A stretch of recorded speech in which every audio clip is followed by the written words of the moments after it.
বাবা good morning করো। বাবা গুড মর্নিং। হ্যালো এভরিওয়ান, আজকে চলে এসেছি তোমাদের সেই কৌশানীর গল্প করার জন্য, মানে কৌশানীতে গিয়ে আমরা কি কি করলাম।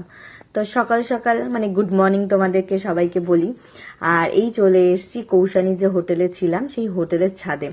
এই হোটেলটা পরিষ্কার পরিচ্ছন্ন, মোটামুটি ভালো, খুব একেবারে খুব হাইফাই বলবো না, মোটামুটি। এখানকার সব হোমস্টেগুলো এরকমই। আমাদের যে ড্রাইভার দাদা মানে নৈনিতালে আমাদেরকে এই হোমস্টের ঠিকানাটা দিয়েছিল, তো আমরা এখানে এসেই ছিলাম। উনি বললো যে এখানকার ভিউ পয়েন্টটা খুব ভালো, আর সেটাই তোমাদের আজকে দেখাবো। ভিউ পয়েন্টটা তোমরা দেখে নাও।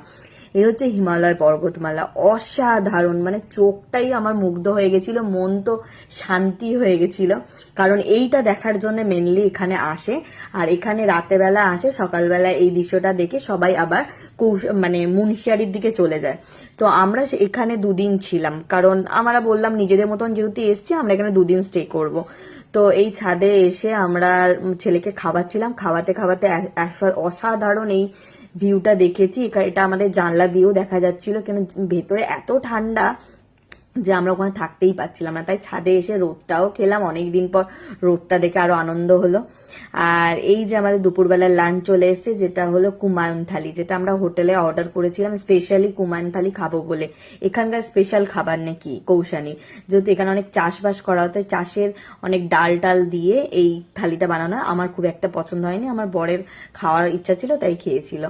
আর এখানে দেখতে পেয়েছো এর আগে আমি লেবু গাছ দেখিয়েছি, এখানকার লেবু গাছ। আর এখানে প্রচন্ড বাঁদরের উৎপাত, লেবু গাছে লেবু হয়ে আছে কিন্তু পারতে পারবো না, কারণ এদের এখানে লেবু কেউ খায় না, খুবই টক। আর এই লাঞ্চ সেরে আমরা চলে এসেছি বিকেল বিকেল এই টি গার্ডেনে। তো এটা সাজানো ছিল ট্যুরিস্টদের জন্য, সাজানো হয়েছে এই টি গার্ডেনটা। তো এখানে এসে ফটোশুট সবাই করে, আমরা একটু ফটো টটো তুলেছিলাম। কিন্তু প্রচন্ড যত বিকেল হচ্ছিল, মানে সূর্য যখন অস্ত যাচ্ছিল, তারপর থেকে এত ঠান্ডা পড়ছিল, হাত পাত হাওয়া দিচ্ছে, এত হাত পাত কি সুন্দর উঠছে দেখো বাবা, কষ্ট হচ্ছে না? আমার বোম রিফিউজার এসো।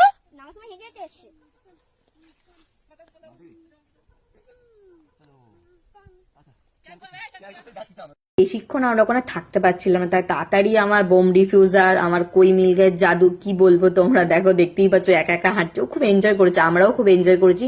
কিন্তু এত ঠান্ডা যে ওখানে আর থাকা যাচ্ছিল না, তাই আমরা হোটেলে চলে এসেছি, সন্ধ্যের আগেই আমরা চলে এসেছি। তো আজকের মতো এখানেই টাটা করি, আবার নেক্সট মুন্সিয়ারিতে কি কি করলাম তোমাদের সাথে শেয়ার করবো। বাই। ভিডিওটা ভালো লাগলে অবশ্যই একটা লাইক অ্যান্ড কমেন্ট। টাটা।